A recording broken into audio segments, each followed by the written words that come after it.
I could stand in the middle of Fifth Avenue and shoot somebody and I wouldn't lose any voters.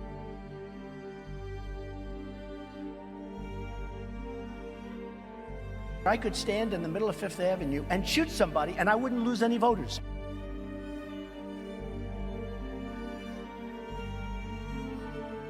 I could stand in the middle of Fifth Avenue and shoot somebody and I wouldn't lose any voters.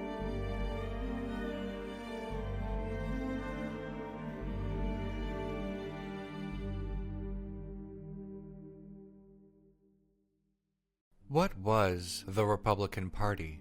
There is perhaps no better time to ask this question, and no better time to answer it.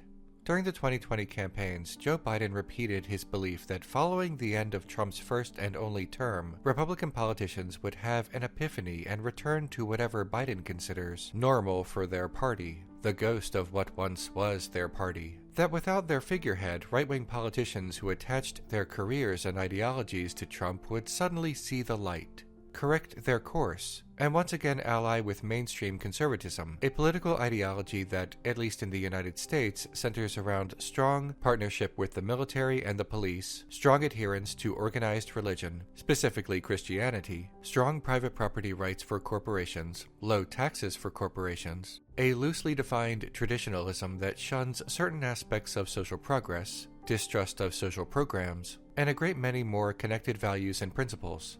Not every conservative advocates for all of these goals or shares all of these values, but conservatives' varying beliefs all have enough family resemblance to be described as conservative and classified under the same or similar ideology. Conservatism is a presentation of the way things ought to be that more often than not defies the way things actually are, and due to this, solving problems becomes difficult because a consensus on reality cannot be reached. A conservative talking point must often ignore greater context and wider details in order to appear true. Conservatism has been the ideology of the Republican Party for most of a century, following a gradual switch in party ideology with the Democrats. Donald Trump did not invade the party and invent a new ideology for approximately half of the United States. Trump instead allowed an acceptability of a number of pre-existing racist, xenophobic, and plot-obsessed strains of conservatism, bordering on and sometimes crossing over into fascism. Right-wing conception of the way things ought to be is often a half-remembered and even false conception of the way things used to be. Trump activated a long-brewing distrust of anyone or anything to the left of the Republican Party, citing social progress as a threat to their livelihoods, their culture, and discreetly to their race and religion. Conservatives historically claim to believe in law and order, but the belief is dependent on this order serving themselves. Law and order is not some abstract principle of the Republican Party, something to be followed universally. In conservative ideology, law and order means our law and our order, an order that maintains a traditionalist status quo. When law and order negatively affects conservatives because the law says Joe Biden won the election, this principle is discarded, revealing that it was never a true principle to begin with. It was instead a tool in the maintenance of a status quo that told conservatives that they were part of the real America. Conservatism is not only an ideology, it is a culture, or at least an aspect of a larger culture, the way things ought to be. Those who are not part of the favored in-group, not part of real America, can occasionally be allowed within the culture, but only if they are there to advance the goals of the favored in-group. Useful outsiders to provide cover for the goals coded within conservative ideology in the United States. So, about that impeachment.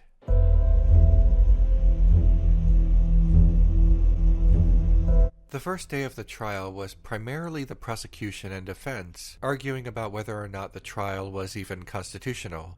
We already knew the answer to that because, and forgive me if this is condescending, but we know it was constitutional because it's in the Constitution. Presidents who commit misconduct near the end of their terms are not somehow immune from the very process that was created to hold them accountable. While a former president had never been tried, there have been other impeachments that followed the same procedure. Senator William Blount in 1797 and Secretary of War William Belknap in 1876.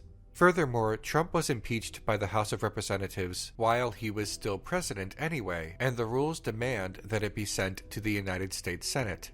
Furthermore, the only reason that the Senate trial did not begin during Trump's administration was because Mitch McConnell blocked it. Trump's defense lawyers, though not saying so explicitly, were making the case that a president's actions in the final weeks of his presidency are effectively immune to prosecution because the trial could not be completed by the end of his term. That is absurd on its face, as it would create a kind of no-laws January, like a month-long purge night. Bruce Castor, defense attorney for Donald Trump, meandered and wandered around trying to make a point before finally giving up the floor to go see if the check had cleared.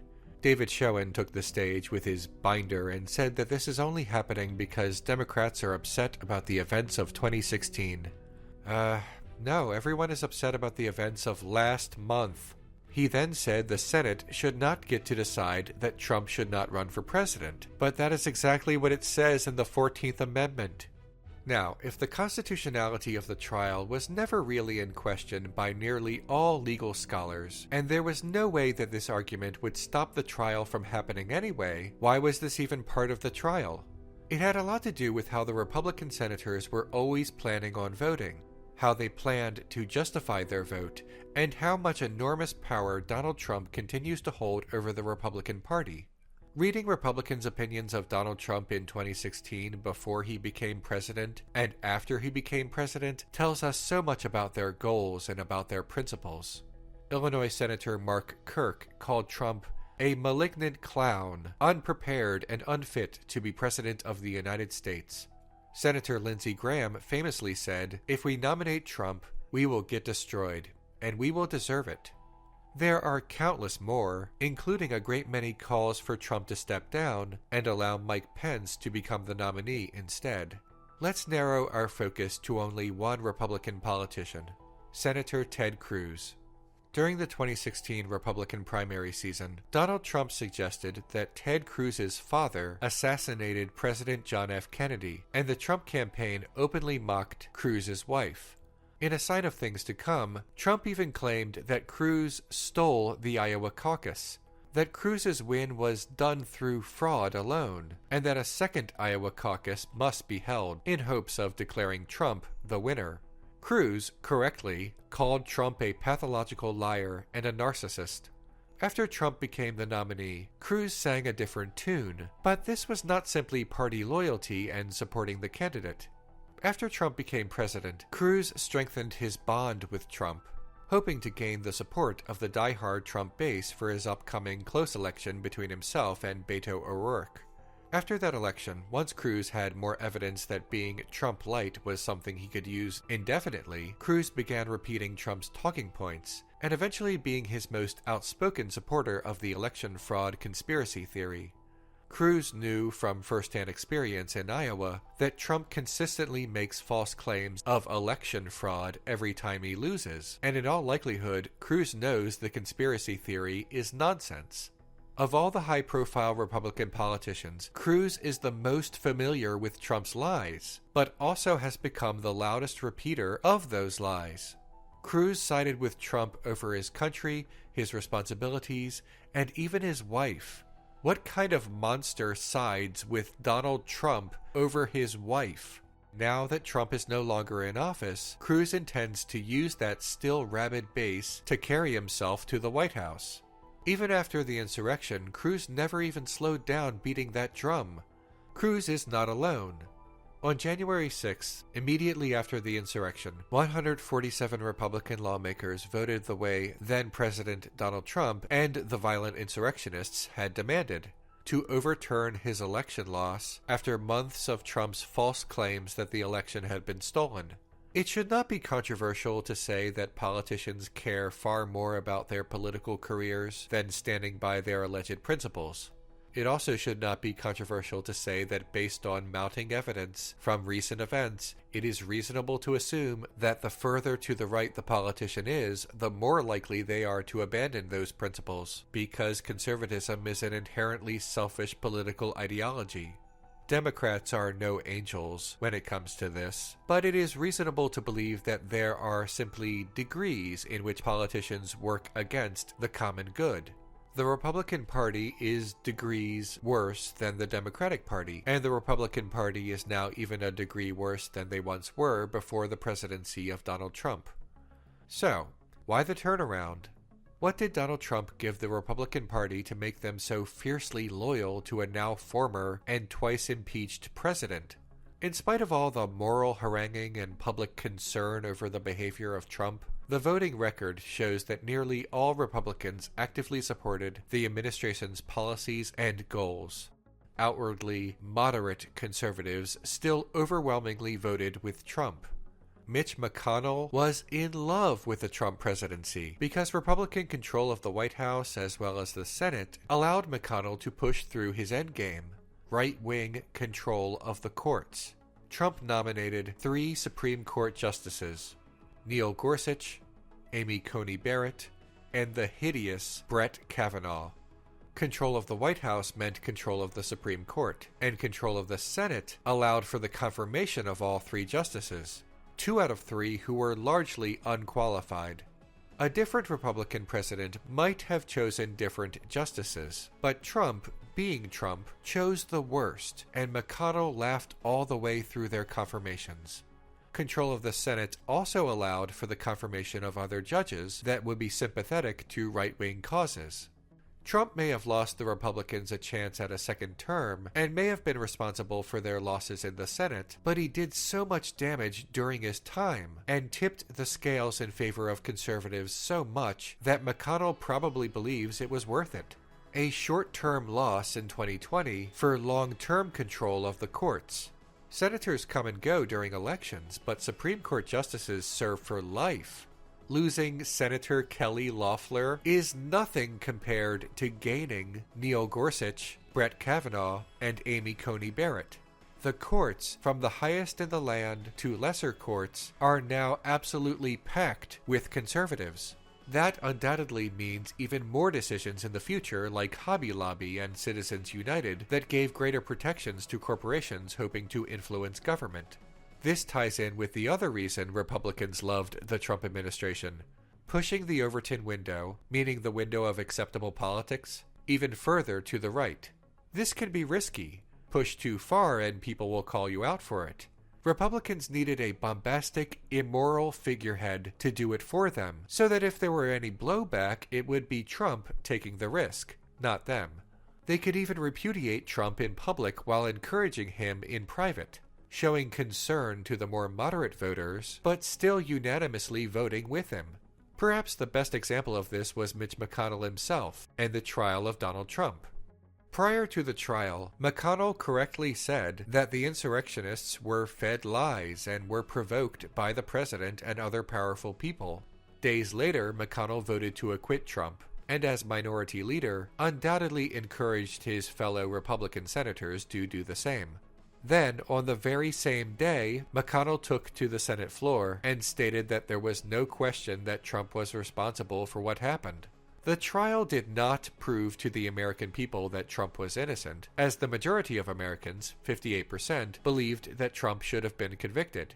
However, the trial did prove something to the Republican Party. Before Trump, popular wisdom was that a great number of things that he said and did during the 2016 campaign and later as president would be disqualifying from office. But now, Republicans know that is not true. They now know there is no bottom. Trump did something worse than shooting someone in the middle of Main Street as a private citizen, like he claimed during his 2016 campaign. He incited an insurrection in the heart of Washington, D.C. as commander-in-chief and got a lot of people killed. The window of acceptability had been pushed by Trump and tested by the party. Trump took the risk, and now the Republican Party knows that there is simply nothing that can't be said and nothing that can't be done.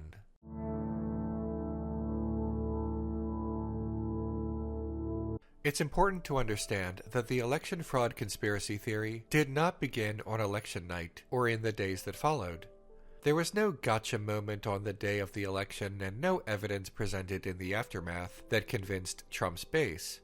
Instead, the election fraud conspiracy theory began before the election, and not only the 2020 election, but the 2016 election. Trump first tested it out after the Iowa caucus, while the Republican primaries were still ongoing, and then he tried it out again in the build-up to the general election. In 2016, during his initial presidential campaign, Trump told his base that the election was being rigged against him, partly by the media and partly by the Democratic Party. He provided no proof of this allegation. Trump also warned that Democratic voters would cast multiple votes and that undocumented immigrants would swing the election in the Democrats' favor. Trump claimed that the only way he could lose would be by election fraud, and that if he were not declared the winner, he would contest the results. This was a strategy in preparation for a loss. Hillary Clinton was highly favored to win the election due to consistent polling showing her to be significantly more popular than Donald Trump. Those numbers did play out as she won the popular vote by approximately 3 million votes, but the United States' arcane election laws allowed Trump to be declared the victor nonetheless. Trump, a weak president-elect without a mandate from the masses, declared that he actually did win the popular vote, stating that millions of votes should be thrown out, a baseless claim about undocumented immigrant votes for which he could provide no evidence. When Trump supporters see how transparent this is, they fall back to asking for recounts, investigations, and studies. But what they may not understand is that recounts, investigations, and studies happen all the time, and they never uncover anything resembling widespread voter fraud. Study after study has shown that voter fraud is incredibly rare, and that most instances are unintentional rather than premeditated. The Brennan Center for Justice at the New York University School of Law reported that, for the most part, incidents of voter fraud are actually traceable to other sources, such as a clerical error or a case of bad data matching. The report found incident rates between 0.0003% and 0.0025%. In 2020, facing an even bigger challenge now that much of the public had begun to see through him, Trump began repeating another series of lies, not based on anything that happened on election night or evidence uncovered in the aftermath of the election. No, Trump began making this claim in May, about 6 months before Election Day, long before any evidence could even theoretically exist. Trump did not see something funny happen on election night and called it election fraud. He prepackaged distrust of the election, but only distrust if the Democrats won. If he won, then the election was legitimate. If he lost, the election was illegitimate. It should be clear to any objective observer or outside observer that this is absurd on its face, and that this argument is transparent in its goals. Trump claimed that voting by mail was a form of election fraud, or at least that it would assist in widespread election fraud, and that the Democratic Party was rigging the system once more, even though they allegedly rigged the system last time and lost. It cannot be overstated how dangerous this rhetoric was. The people of the United States of America have been conditioned to see the president as their representative, as the embodiment of the nation, and as the most trusted and respected individual in the nation. Gallup polling has shown that for nearly a century, the most admired man in the United States is almost always the president. Occasionally, it is someone else, like 5-star General Douglas MacArthur, in the aftermath of World War II, but for the most part, the most admired man in the nation is the president. Even a controversial president like George W. Bush was the most admired man in the nation for 7 of his 8 years in office. Trump, statistically the most unpopular president in modern history, was only the single most admired man once in 2020, and shared that honor with Barack Obama in 2019. The United States Constitution grants the president a number of powers, but the glorification of the president grants him an unofficial power that sometimes goes unreported. The office of the presidency, no matter who holds it, has the power to mainstream an idea. Sometimes this tremendous power can be used for good. For example, immediately before President Obama declared he was in favor of marriage equality, polling was about an even split. Immediately after his declaration, most of the nation was in favor of marriage equality. In fact, a Washington Post ABC News poll showed that demographics that supported Obama the most had the most effect. After his announcement, 59% of African Americans said that they supported marriage equality, which was up from an average of only 41% in polls before Obama's announcement. Now take that same power of mainstreaming an idea and that same level of targeted effectiveness on the president's strongest supporting demographic and give that power to Donald Trump, and that power becomes the most dangerous weapon, because he can mainstream something that would otherwise not be believed or accepted, that Joe Biden did not win the election and that he himself was the rightful winner. No matter how little evidence is shown, if the president says it's true, the people who most strongly support the president may believe it. In addition to being conditioned to accept the authority of the president, supporters of the president's conspiracy theory are also finding themselves susceptible to confirmation bias, the tendency for an individual to accept information that is beneficial to them and acknowledges their existing beliefs, in this case about the righteousness of Donald Trump and the nefariousness of the Democratic Party. In addition to all of this, they are being fed misinformation through social media, through conservative cable news media, through quack politicians who are using this conspiracy theory to bolster their profile and capture Trump's base for their re-election. Nearly everything that the conspiracy theorists and believers are being told are half-truths, with the evidence that disproves the conspiracy theory being carefully excised. Remember, a conservative talking point must ignore greater context in order to be believed. Here are some examples of these talking points, but with the context that debunks them. One claim of fraud revolves around the counting on election night. Late that night, Trump was ahead, and many swing states stopped counting ballots. On its face, without any further knowledge, this seems suspicious to conspiracy theorists. However, it is actually not unusual for all states, not just swing states, to stop counting ballots late on election night. That is actually the routine. Final tallies are not calculated shortly after polls close. They are tallied later and confirmed during certification. Another claim is that observers were removed from counting facilities. However, there was only one such allegation in one county in the entire nation, Fulton County, Georgia, and this was disputed by county election officials. Bear in mind that pretty much all the top officials who are in charge of this in Georgia are Republicans, not Democrats. Another claim is that states accommodating voters during the pandemic constitutes election fraud. However, these accommodations were available to all voters, not just voters from one party. The fact that more Democratic voters used mail-in ballots is almost certainly the result of both Donald Trump telling his base that such ballots were fraudulent and Trump downplaying the danger of the pandemic to his base. Giuliani and Trump's other lawyers brought lawsuit after lawsuit to the courts, and nearly all of them were turned away for various reasons. Plaintiffs in some lawsuits lacked standing to sue, and some were also filled with errors.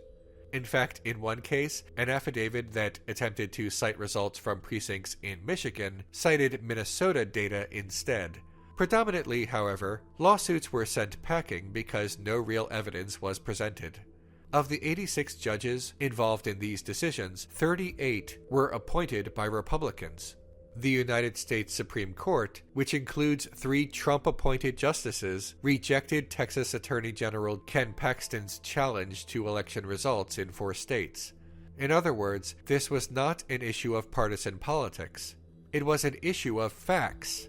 Trump demanded that the votes be investigated and double-checked for fraud, but what his base does not seem to understand is that that's what certification is. After an election, local officials count ballots, review the tallies to see if they match the votes cast, and check that people who cast provisional ballots did so legally. Certification only occurs once this has all been confirmed, which is why the deadline for certification is generally weeks after the election.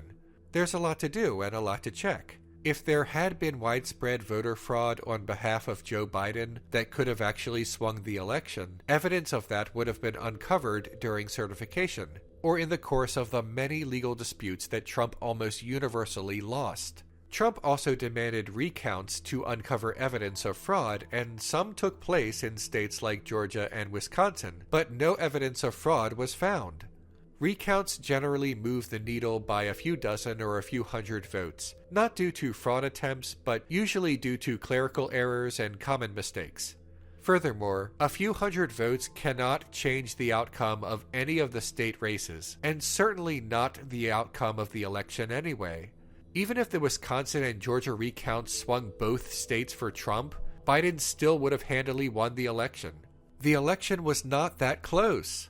It only looked kind of close on election night because Democrats used mail-in ballots more for the aforementioned reasons, and those ballots were generally counted later. In addition to there being no hard evidence, there is another factor that makes this conspiracy preposterous. Conspiracy theorists believe that the worst things in the world are happening in secret cabals that are both incredibly powerful and pervasive, while simultaneously impossible to expose.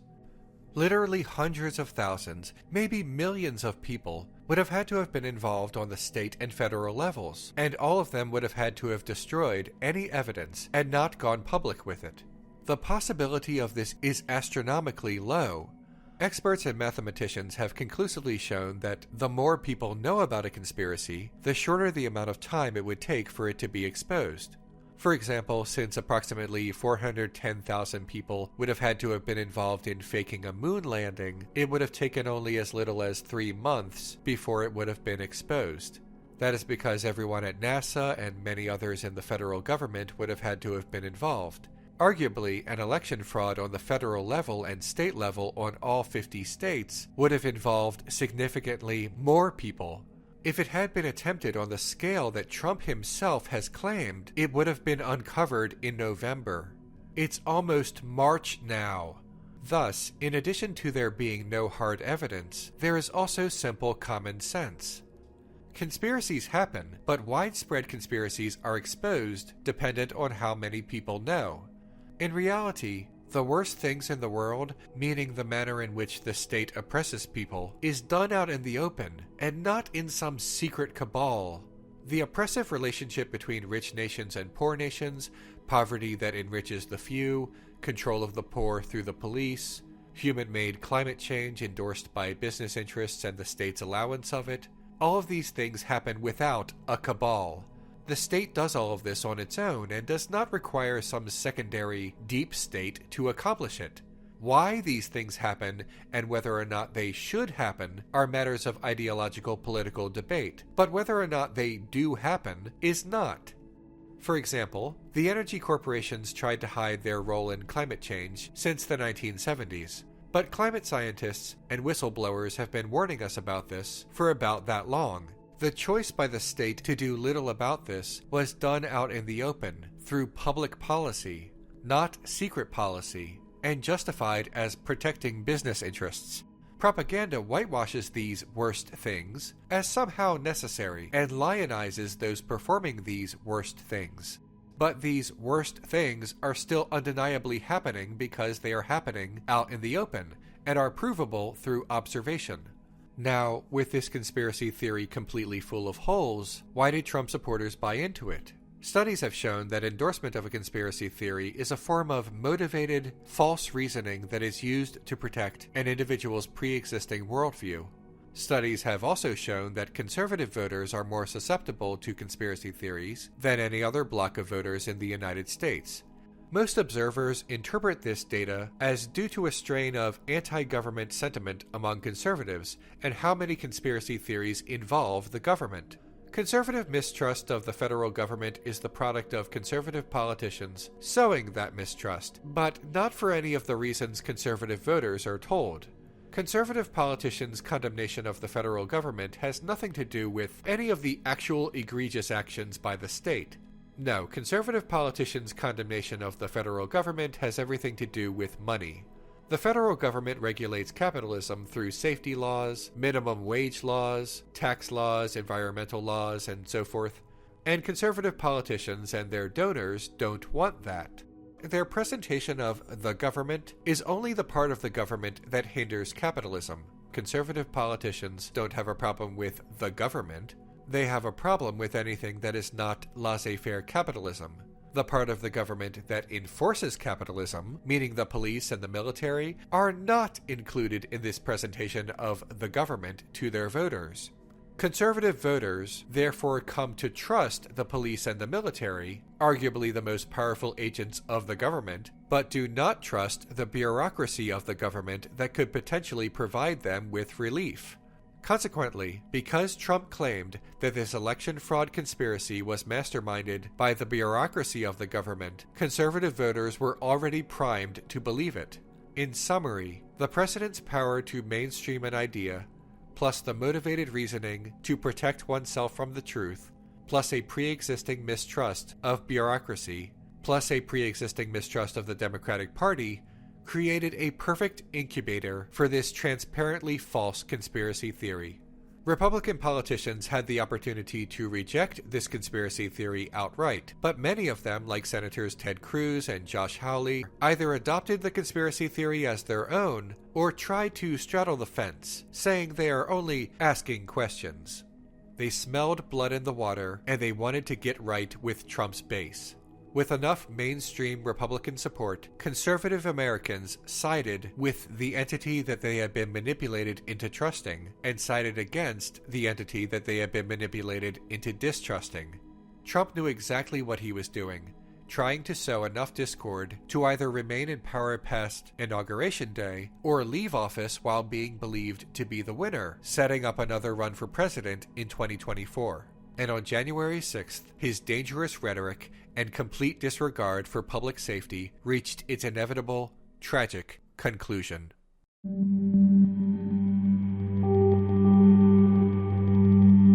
During the defense's arguments, they did whatever they could to draw attention away from Trump, including blaming anti-fascist protesters for the insurrection, a claim that has been completely debunked and discredited not only by fact-checkers, but by the Federal Bureau of Investigation.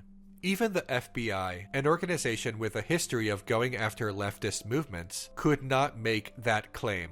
The insurrectionists were not only Trump's greatest supporters, but Trump's worst supporters. Members of the neo-fascist organization the Proud Boys, militias like the Three Percenters, QAnon figures, and actual neo-Nazis. All groups either directly courted by Trump like the Proud Boys and QAnon, or encouraged by Trump like the rest.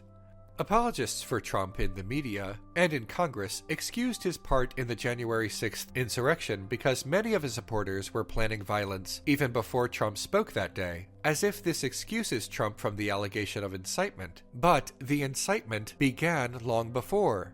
January 6th was merely the culmination of it. In fact, that is what is said in the article of impeachment. In the months preceding the joint session, President Trump repeatedly issued false statements asserting that the presidential election results were the product of widespread fraud and should not be accepted by the American people or certified by state or federal officials. Trump's part in the insurrection cannot be hand-waved away because his violent supporters planned the attack ahead of time. They planned the attack ahead of time because of Trump's incitement against state and federal officials for months leading up to the insurrection. Donald Trump was not some private citizen making an offhand comment on social media. He was the commander-in-chief telling half the nation not to accept the results of a free and fair election. His supporters didn't show up by chance that day. He invited them. This was his rally. They didn't do this independent of him. This was his conspiracy theory. He presented an existential threat to the people of the United States of America based on a lie and watched the carnage unfold.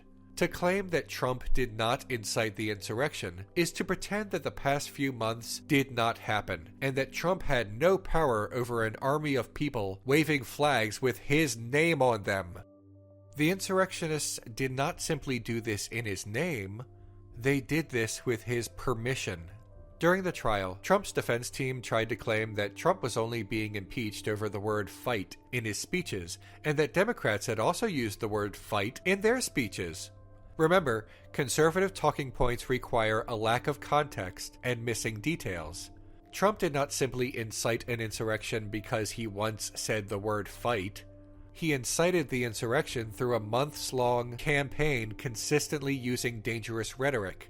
This was predictable and foreseeable.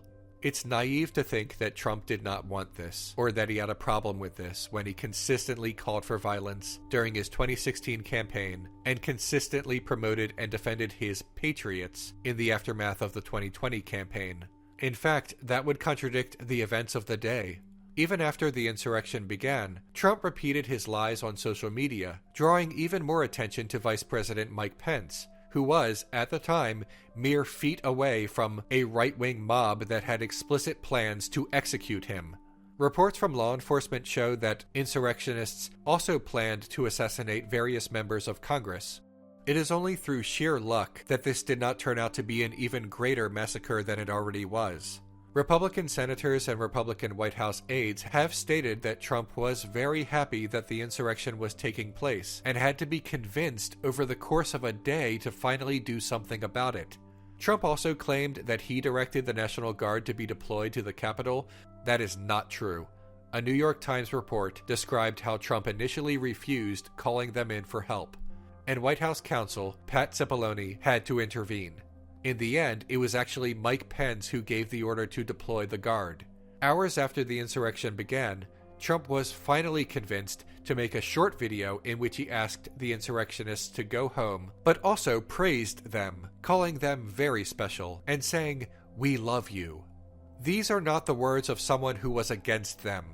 These are the words of someone who had, for months, encouraged them to do this. Their goals were his goals.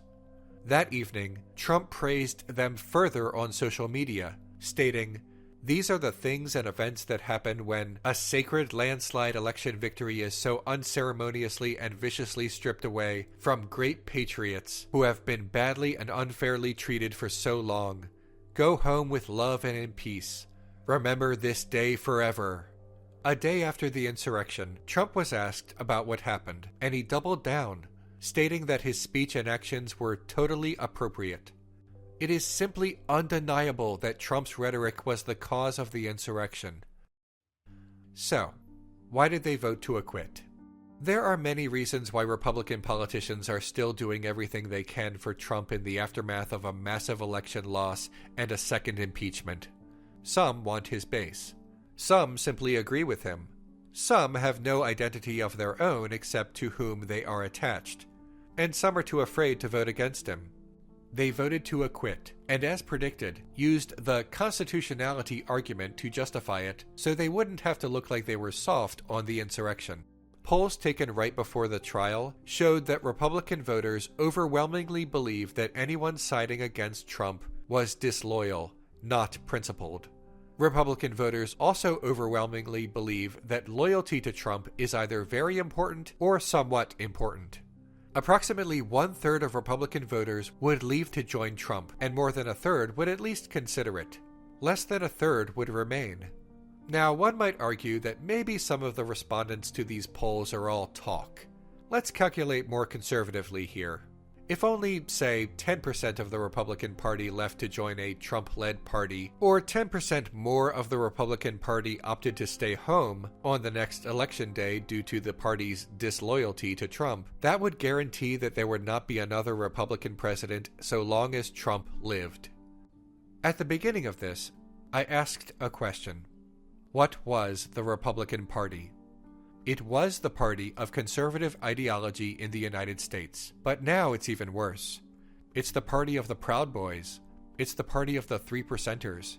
It's the party of neo-Nazis, all of whom were present during the insurrection, and all of whom are fiercely devoted to pushing the window of acceptability even further to the right. Republicans, currently unpopular, out of power, and searching for a way to energize their base going into 2022 and 2024, are playing to the absolute worst people. Because that's their base now. Fascists. Yes, the Republican Party was always bad, but now it's worse. Yes, there has always been an undercurrent of fascism in the United States, but now it's worse. There are no restraints now that the Republican Party knows for certain the acceptability of far-right politics in the mainstream and the lack of meaningful consequences for their actions. If the commander-in-chief, of the United States of America can stage a violent insurrection into the U.S. Capitol and be acquitted by the very Senate he attempted to overtake, then there is simply nothing that the Republican Party can't do, and no reason why they won't try more and more dangerous and violent means to get what they want. The danger this poses cannot be overstated. Joe Biden was wrong. The Republican Party did not see the light after the election. They are embracing the darkness.